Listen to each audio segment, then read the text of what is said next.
Here is what I knew in 30 seconds.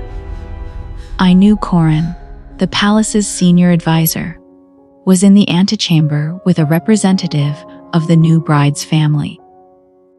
I knew because the wall panel beside the corridor was thinner than the architects had intended, and I had discovered that flaw in my 14th month at the palace.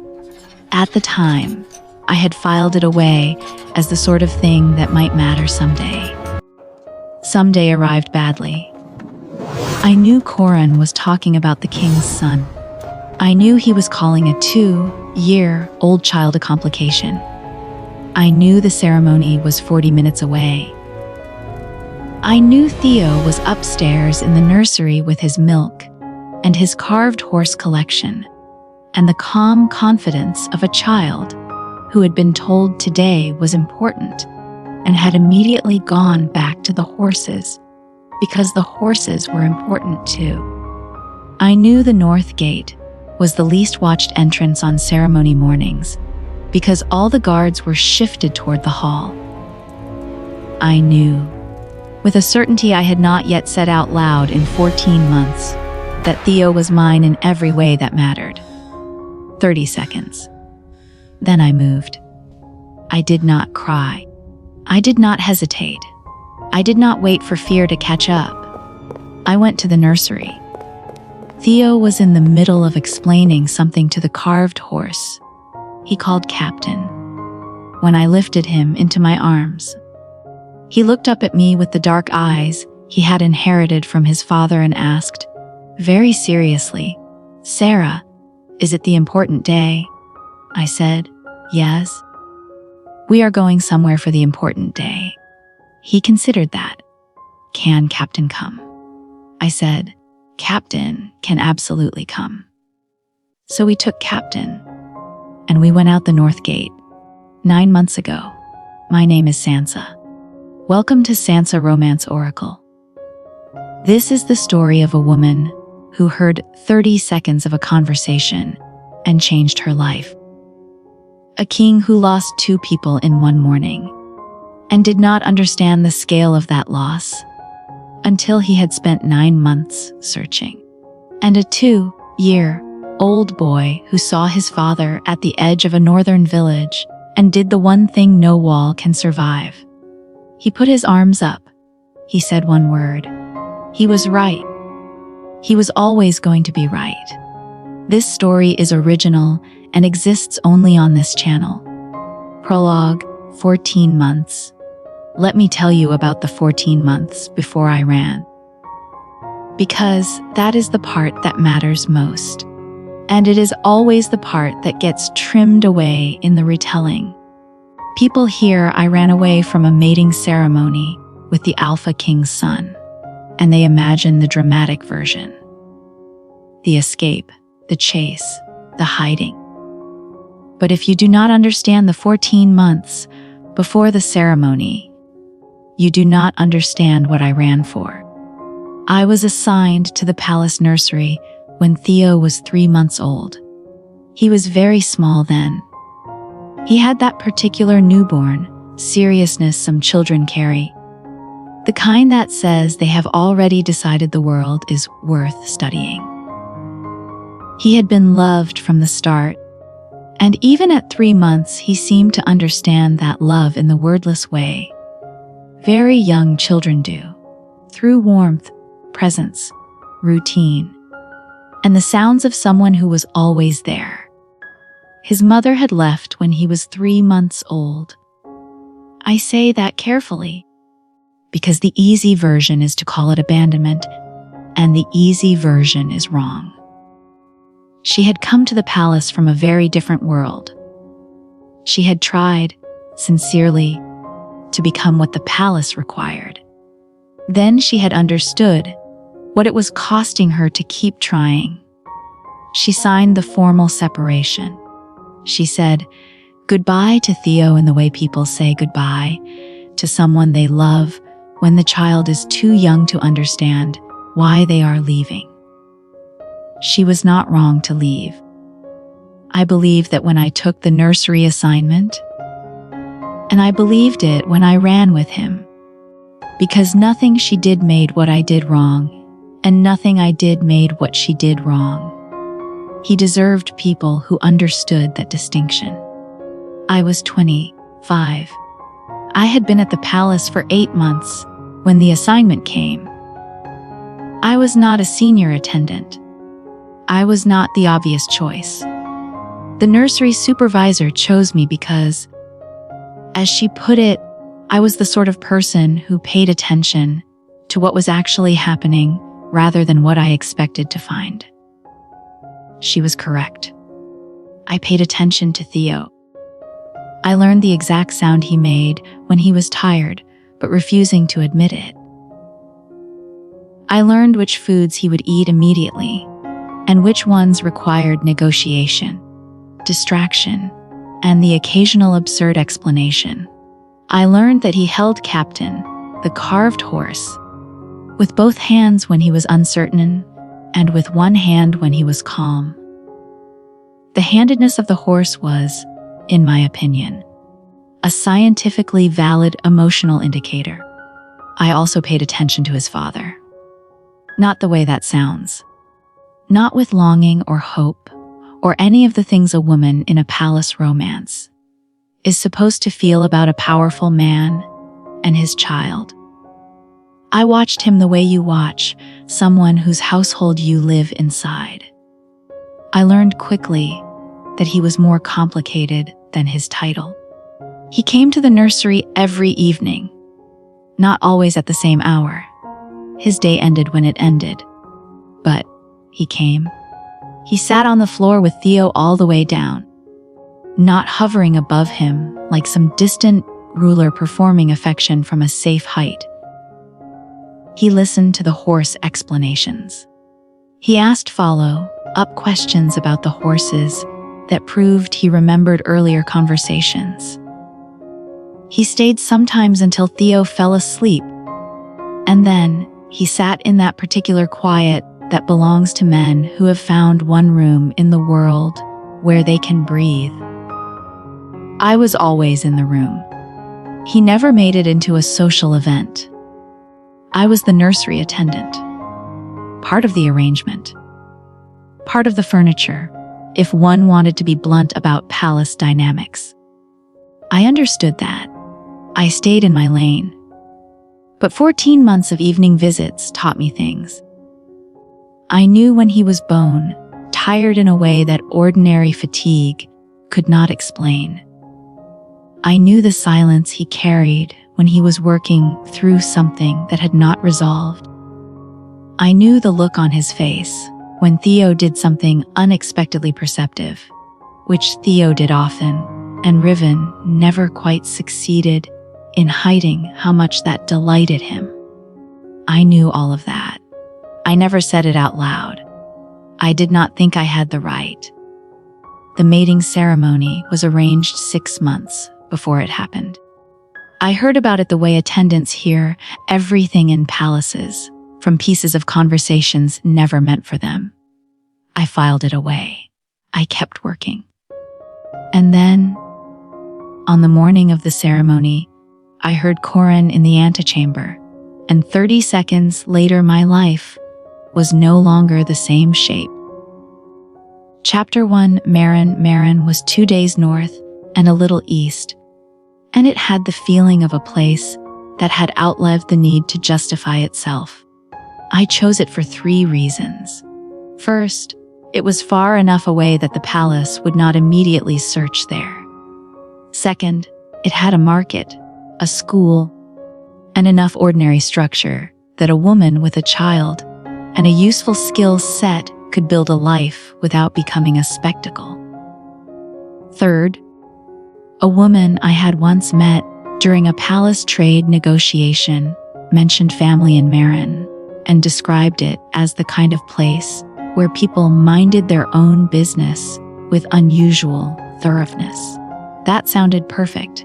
I arrived on a Wednesday.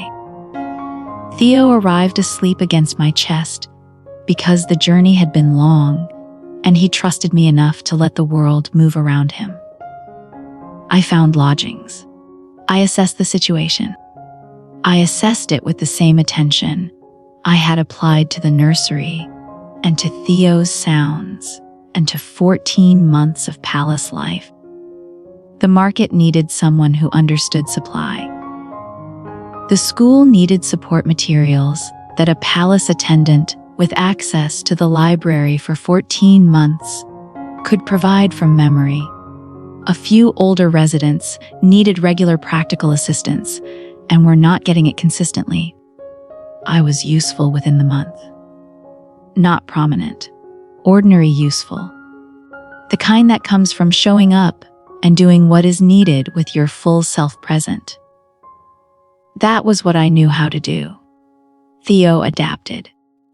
He adapted with the ease of a child whose primary world was the person holding his hand and who found new geography interesting, rather than threatening. He investigated Maren with the same focused seriousness he had brought to the nursery and the palace and the journey. Examine, ask, file, continue. He was 2 years old. He was already meticulous. He made 3 friends in the first month. Bryn, who was 3 and loud, and found Theo's quiet precision funny. Pell, who was 8, had been a cartographer and spent his mornings at the market table with papers spread out in front of him. And a cat with no name who lived near the well and decided after a 2-week evaluation process that Theo was acceptable. Theo named the cat Careful because it moved carefully. That seemed reasonable. Every evening he told me about Bryn, Pell, and Careful. I listened to all of it. We built a routine: morning market work, afternoons with the school and the older residents, evenings with Theo, bath, horses, stories, sleep. I had spent 9 months building that routine. It was not glamorous. It was not elegant. It was real. And I thought about the morning in the antechamber every day, not in fear, in clarity. I had heard Corin say complication in connection with a child.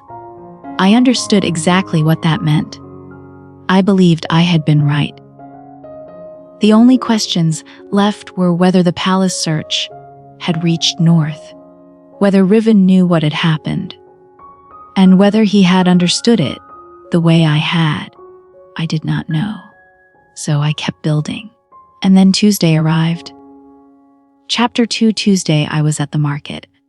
Theo was with Pell at the cartography table, which had become their Tuesday ritual after Pell noticed Theo's unusual patience with maps. I was working on grain contracts, which suited me because numbers never lied if you asked them the right questions. Theo was not watching the maps. He was watching the road. That was what made me look up. When Theo studied the world, there were levels to it. Maps were interesting. The road was recognition. I looked. 3 riders, palace colors, not a full search party. A scouting party. I had a child, a town full of people who owed me nothing, and maybe 90 seconds before my future changed. I folded the papers. Pell looked up once, then at the road and said quietly, "Go," I said. "Pell." He cut me off with a glance. "The table will still be here." Then, as though we were discussing weather, he added, "Go now. I'll manage." I went to Theo. I crouched. "Theo, come with me." He looked at the road, then at me. Then he asked the question that stopped my blood. "Is that Papa?" I froze. He repeated it, with the kind of certainty only children have when they have noticed something before adults are ready to say it out loud. "Sarah, is that Papa?" I put my hands on his cheeks. "How do you know?" "He looks like him in the picture," Theo said. "And he sits on the horse the same way." I had to breathe before I could answer. "I think so." He blinked. "Are we going to him?" In a moment, I said. I need to think. You are doing the thinking face. Yes. Okay. He stood beside me and waited. That was Theo. 2 years old and already better at waiting than most adults. I thought fast. If Riven had sent riders, this was official. If he had come himself, that meant something else. Scouting parties are not led by kings. I looked again. He was there. Riven Ashcroft had come himself. That meant the story was no longer only political. That meant I had been right to wait. I said, Theo, we are going to go to him. He nodded. Now. Hold my hand. He did. We crossed the market toward the road. Chapter 3, the gate he saw Theo first. I know that because everything in him changed the second his eyes landed on his son. He dismounted, but he did not rush. He moved like a man who had searched for 9 months and understood that the moment of arrival mattered. He crouched in front of Theo.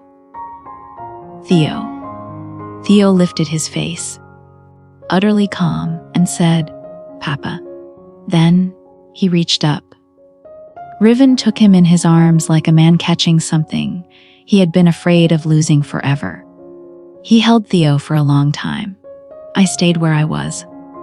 Eventually, he looked up at me over Theo's shoulder. Sarah. Your Majesty. I said automatically. His mouth flattened. Do not. Riven, then. He nodded once, then looked back at me. Are you all right? We are both all right. You have been here, he said almost to himself. 9 months. Yes. He looked at the market, at Pell's table, at the ordinary life spread around us. You have been building something. Yes. While I was searching? Yes. You did not contact the palace. No. He went still. Why? Because I heard Corin in the antechamber the morning of the ceremony. His entire body changed. What did you hear? I heard him tell the bride's representative that Theo was a complication. Riven said nothing. I met his eyes. I had 30 seconds. I made the best decision I could with the information I had. I am not sorry. I am not asking you to be sorry. You sound like you are getting there. I am asking questions so I can understand what happened. What happened? I said, is that I heard someone describe your son as a complication, and I left with your son. His jaw tightened. And Corin? I's no longer your advisor. No, he said. He was removed 6 weeks after the ceremony, once I understood what he had said. Once I understood why you left. How did you understand? I found the antechamber, he said. I traced the morning backward from the ceremony preparations. I found the wall panel. I understood what you would have heard. He looked at Theo. And I would never have allowed anything to happen to him. I know that. Then why? Because I did not know what you knew. I did not know what Corin had said to you, or whether the bride's family had agreed to anything, or whether the word complication meant to you what it meant to me. He held my gaze. You were right to run. I nodded once. Theo, who had been quietly examining his father's ear, chose that moment to speak. You look worried, he told Riven. A little, Riven admitted. Sarah does the thinking face when she is worried. I do not make that face right now, I said. Because you are not worried, Theo replied, as if I had said something obvious. Riven looked at me. Why are you not worried? Because you came yourself, I said. Scouting parties are not led by kings. No, he said. So this is not only political. No. And that means you have more to say than you have said. Yes. Then say it. Theo cut in with toddler authority. Not right now. You have been standing in the road. He turned to his father. You should see where we live. Riven actually smiled then. Yes. You are right. Theo took his hand. He took mine. And he marched us into Maren like he was giving a tour to a very large, very important visitor. Which in fairness he was. He pointed out the market. Pell's table. Careful the cat. Bryn, who waved from a distance and shouted something incoherent. Then he pointed at the blue door house and announced, "That is ours." He had never once in his life been uncertain about that word. Chapter 4. The blue door. The house had a blue door because the last tenant painted it, and Theo had declared on day one that this was the correct color for a door. The matter had been settled. We went inside. Theo immediately showed Riven the horses, all of them, Captain especially, who had accompanied him on every major journey, and therefore held the highest rank in the household. Riven took Captain with the kind of care that made Theo approve him on the spot.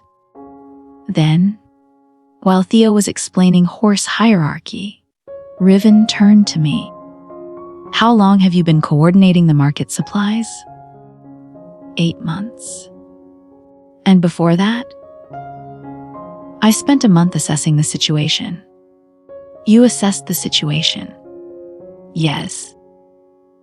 I needed to understand what the village required and what I could offer. He looked at me with open appreciation.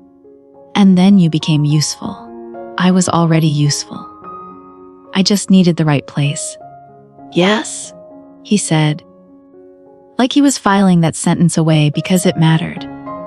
He set Captain down gently, then faced me again. The ceremony, he said. I waited. I was dissolved. That made me look at him fully. He went on. 3 weeks after that morning. Once it was clear that the morning had not gone as planned. Once Corin's conversation was identified. The bride's family were told what had been said and what it implied. They withdrew the alliance request. The dissolution was mutual. In 3 weeks. In 6 for the final formalities. I stared at him. That is fast. The situation made speed advisable. And Corin. Hay is in the Northern Documentation Review. Thorough work. No influence. No route back. I let out a breath I had not realized I was holding. That is less dramatic than I expected. I wanted it handled so it could not be undone later. That sounded exactly like a king. It also sounded exactly like Riven. Theo had climbed onto the rug and was now explaining to Captain where they had been for 9 months. Riven watched him for a while, then said softly, I have been looking for you for 9 months. I know. I understood why you ran after I found the antechamber. I know. I am not asking you to justify it. Good, I said. I would not. He nodded. Then he asked, almost carefully, what I have wanted to know for 9 months is whether you would come back. With Theo. With Theo, he said. Then, after a beat, and with you. I held his gaze. Say the whole thing, I told him. He gave me a faint, tired look. You have been asking me for the whole thing for 10 minutes.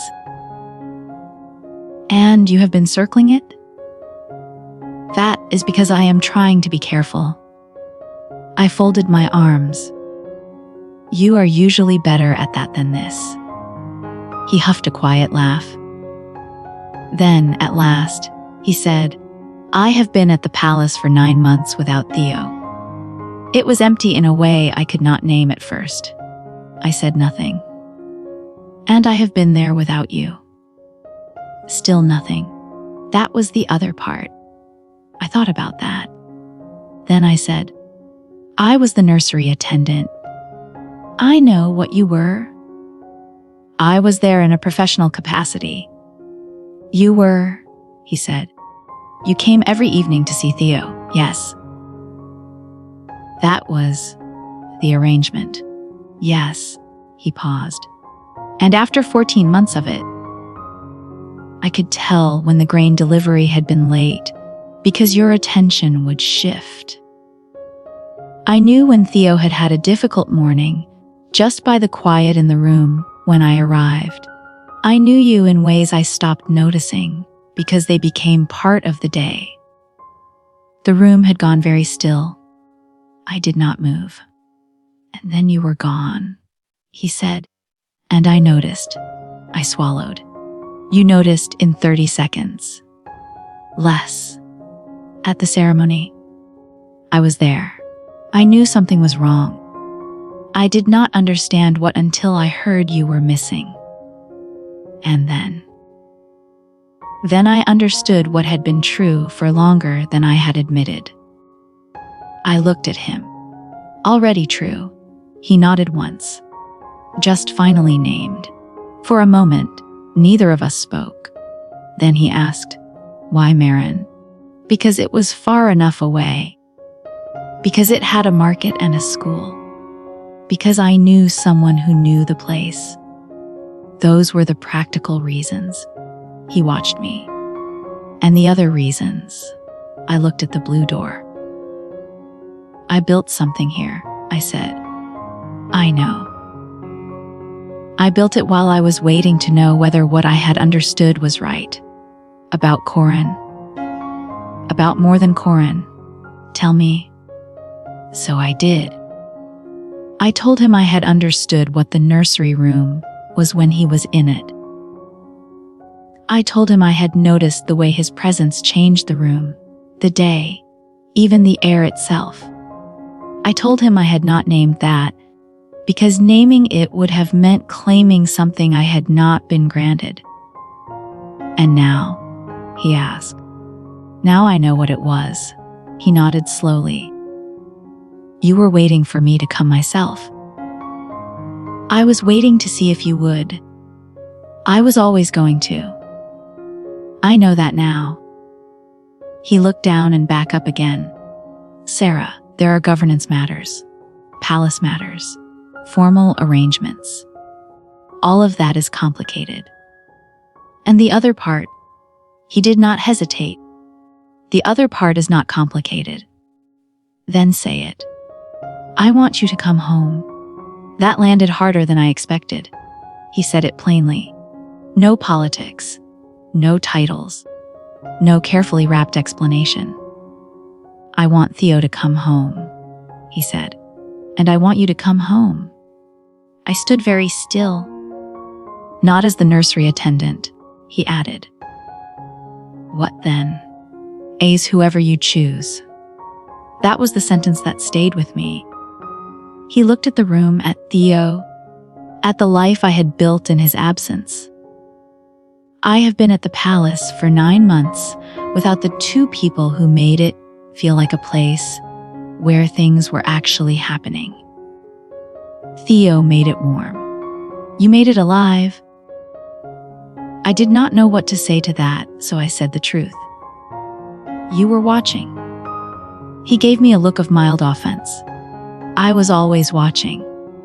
I smiled despite myself. Then he said, I should have said things before. A lot of things, such as that the evenings in the nursery were the best part of my day. That I noticed when your attention shifted. That I knew exactly when you were delayed because the room felt different without you in it. He stepped closer. I am saying it now. He stopped in front of me and put his hand over mine. I am asking you to come home, he said. Then, after a beat, And I am asking you to tell me what you built here, so I can understand what we're returning from. I looked at him for a long moment. Then I said, yes. His face changed just slightly. Yes, he asked. Yes to the coming home. Yes to the things you should have said. Yes to understanding what I built. He let out a breath that sounded almost like relief. From the floor, Theo looked up. Are we going home? Riven answered immediately. Yes. Theo considered this. Is Careful coming? Careful is a village cat, I said. Village cats stay in villages. Theo looked solemn. Can we come back to visit? Of course, Riven said. Good, Theo replied. He needs visitors. He has standards. He went back to his horses like he had just settled a major diplomatic matter. Riven watched him, then looked at me again. He gets his precision from you. And from you. Possibly. Definitely. He smiled a little at that. Then he said, I've spent 12 years managing things carefully. I know. I'm very good at it. I know. I managed this one carefully for 14 months. And then you were gone, and I spent 9 months understanding what I had managed away. I let that sit. Then, I said, so don't manage this one. His brows lifted. What does that look like? It looks like telling me, in the middle of a blue door house in a northern village, that the looking was not only governance. He was quiet for a moment. Then he said, it was considerably more than governance. Yes, and I want you to know that. I do. How? Because you came yourself? He nodded. Because you came here first, I continued. Not to a council chamber, not to a formal table. Here. He glanced around the kitchen. Scouting parties do not usually take tea in blue door houses. No, they don't. He looked at me. I looked at him. Then he said, the thing he had been building toward for a long time. I would like to come back here, he said. After we handle the palace. After the formalities. I would like to come here with you and Theo and sit at Pell's table and carry trays at the market and hear about the cat with standards. He exhaled once, then added, I would like to build ordinary days. With me. With you. The answer was easy. Yes. He closed his eyes for a brief second. Like that mattered more than he wanted to admit. Then he said, yes. Theo was now explaining to Captain that they would go home, but they would come back to visit Careful, because Careful had standards and needed respect. Captain, wisely, had no opinion. Theo seemed to appreciate that. Riven looked at me. I said, he is going to be impossible. He is already impossible. He will get worse. He is yours. I gave him a look. Riven corrected himself. Ours. That word settled somewhere deep. Yes, ours. We packed that afternoon, though there was not much to pack. I had come with a child, a carved horse, and 30 seconds of certainty. I had been building ever since, not accumulating. That felt important. Riven watched me fold our few things. What did you build here? He asked. I thought about the market, the school, Pell's table, the routines, Careful, Bryn, the older residents. The life that had grown around us. I built a life I could live inside, I said. And I proved I could make one from almost nothing. He nodded slowly. You already knew how to survive. Yes. But this was more. Yes. He looked at me the way people do when they realize the answer matters more than the question. Then he reached for my hand. Chapter 5. What Pell knew. Pell was still at the cartography table when we found him. The morning light had moved on, but he had not. He was bent over a map with the concentration of a man who had spent his life understanding how places fit together. Theo ran straight to him. Pell. Papa came. Pell glanced up at Riven and said, "So I see." Theo declared, "Papa is taking us home." Pell looked at me. "Is that good?" "Yes." "You're certain?" "Yes." "Good."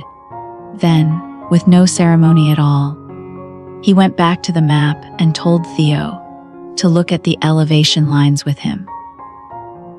Theo climbed onto the chair beside him and leaned in like a colleague.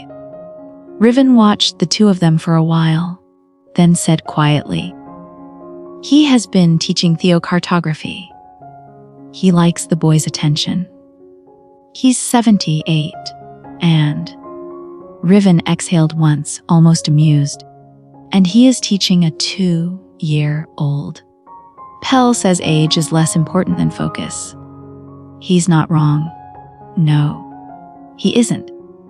Riven looked at his son helping a cartographer with the elevation markers. "What else did he find here?" "Bryn. Careful. The market, the school materials, the older residents who needed help." He looked at me. "You built a community. I built usefulness." "That is the same thing." I glanced at him. "It is." He looked at the boy at the table. "Yes?"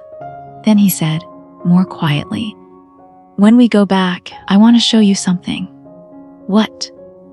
"The East Garden." I watched him. "I have been tending it," he said. "For the same reason you found the market useful. It needed tending." "Yes." "And you needed somewhere to be that required attention." He looked at me for a long beat. "Yes." That was the first time he admitted the East Garden was not just a garden. It was a place to put grief where it could become work. I understood that. He understood the same thing about me and the market. We had both been surviving by making ourselves necessary. He looked back at Theo. "I am glad he had this place. So am I. And I am glad you gave it to him." "I gave him what I had." "That is what everyone thinks they do," he said. "You actually did." Pell looked up then, noticing the shift in the room. "Your Majesty," he said, because he knew exactly who Riven was and had known since the first day. Riven inclined his head. "Pell." "Thank you," Riven said. "For what?" "For the maps. For the table. For teaching him the elevation markers." Pell studied him. "He has spatial instinct." Riven glanced at Theo. "He does. He will be excellent with maps." Riven nodded once. "I will send you the palace archive." Pell blinked. "All of it?" "All of it." That seemed to genuinely move him. "Those are very significant words." "They are a significant archive." Pell looked at the maps in front of him. "Then it should be used." "It will be." Theo looked up. "Are the maps going to Pell?" "A great many of them," Riven said. "Good," Theo said. "He needs more. He runs out of things to do on Tuesdays." Pell said dryly, "That is an accurate assessment." Theo nodded, as if he had just contributed to important government planning. Pell looked at Riven again. "Is this truly what you want?" Riven did not even glance at me before he answered. "Yes." Pell seemed satisfied by that. He went back to his maps. Riven leaned close to me and said, "A's watching us. So is the market." "Yes." "Also Maren." "Yes." "And probably the cat." Riven almost smiled. "Probably the cat." Then he looked at Theo. "He is ours," he said. "Yes," I answered. "Both of us?" "Yes." He nodded slowly, as if that answer settled something that had been unsettled for a long time. Then he said, "I am going to stop managing things I don't need to manage." "That's wise." "No, it's late." I huffed out a small laugh. He held my hand. In the market square, no one even pretended not to be watching. Pell, to his credit, focused on the map long enough to be polite. Theo noticed the crowd. He called, "Are you watching?" "I am looking at the map." "The map will still be there." "Yes, watch now. You can look later." He said it with such authority that even Pell's mouth twitched. He was right, of course. He was always right. We left Maren at midday. The blue door was still open behind us. Time to go home. Epilogue, the East Garden, 6 months later. I found the East Garden exactly where Riven had said it would be. Behind the palace. Sheltered by the eastern wall. Quiet in a way that made it feel like the palace had hidden one honest place for itself. I had gone around the wall on my way somewhere else. And there he was, crouched by the border planting, hands in the dirt, focused as if he were working on something that mattered. He looked up. "Sarah." I stopped at the edge of the path. "This is the East Garden." "Yes." "You've been tending it." "I needed somewhere." "You told me that." He rose and dusted off his hands. "Do you want to see it?" "Yes." He showed me the way Theo showed people things fully, with no rush, as if the person beside him deserved the same attention as the thing being shown. He explained the planting, the changes, what had been there before, why he had shifted the borders, what he had left alone. I listened. He listened too. We were learning how to do that, not quickly, not perfectly, but honestly. Theo had been back at the palace for 4 months and had already explored every accessible part of it with the obsessive thoroughness he brought to new places. He had found one corner of the East Garden he considered particularly important, and he visited it every morning. He had also found a horse in the palace stable that met his standards. He named her Consideration because she moved carefully. That was accurate. On a Tuesday morning, Theo arrived in the garden with Bryn, who had come for a visit from Maren, and had brought the kind of loud enthusiasm that made palace staff stare and smile at the same time. Bryn looked around. "This is the garden." "The East Garden," Theo corrected. "Yes, it is very big." "Most things here are big," Theo said. "You get used to it." "Can we play in it?" "Yes." "Carefully." "Why carefully?" Theo tilted his head with grave seriousness. "Papa tends the plants." Bryn nodded as if that was reason enough. "Okay." So they played carefully. Riven arrived a little later and paused at the sight of them. "Bryn has arrived," he said. "This morning." He gave me a look. Loud. Theo finds it complimentary. That sounds right. He sat down beside me on the bench. Then he said, "Pell sent a letter." I turned to him.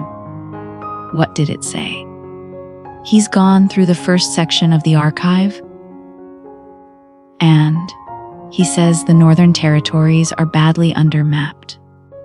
I smiled. That sounds like a problem he wants to solve. He does. What did you tell him? I told him yes. Of course you did. I also told him Theo could join a survey team when he's old enough. I laughed. How old is old enough? Pell said. whenever he stops growing. That could be a while. Pell seems willing to wait. He's patient. He has the archive to keep him occupied. We both looked at Theo and Bryn, circling the edge of the garden, like they were already planning the future. Then I said, Riven. Yes? I've been thinking about the 30 seconds. He turned fully toward me. Have you? Yes. I thought it was straightforward. It was?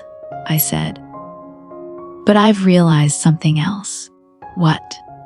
That the 30 seconds were also the moment I stopped managing what I knew. He was quiet. Then he said, Explain. I had known for 14 months what the nursery was, what the room felt like when you were in it, what I had been calling professional presence. In 30 seconds, I made a decision that was not professional at all.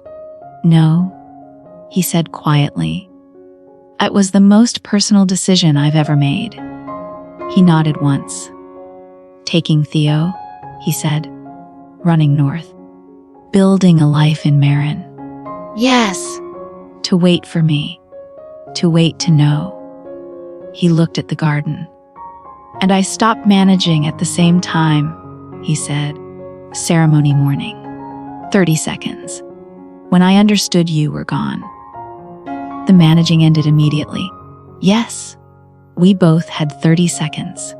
At different times. And 9 months apart. Yes. And somehow arrived in the same place. The blue door house. And the east garden. Yes. He reached for my hand. I have the things I should have said, he told me. Say them. He exhaled slowly. That the evenings in the nursery were the best part of my day. That the room changed when you were there. That what I called professional presence was always more than professional. I listened. That you are the person I was walking toward, he said. I just didn't realize which corridor I was in. I laughed softly. It was a nursery.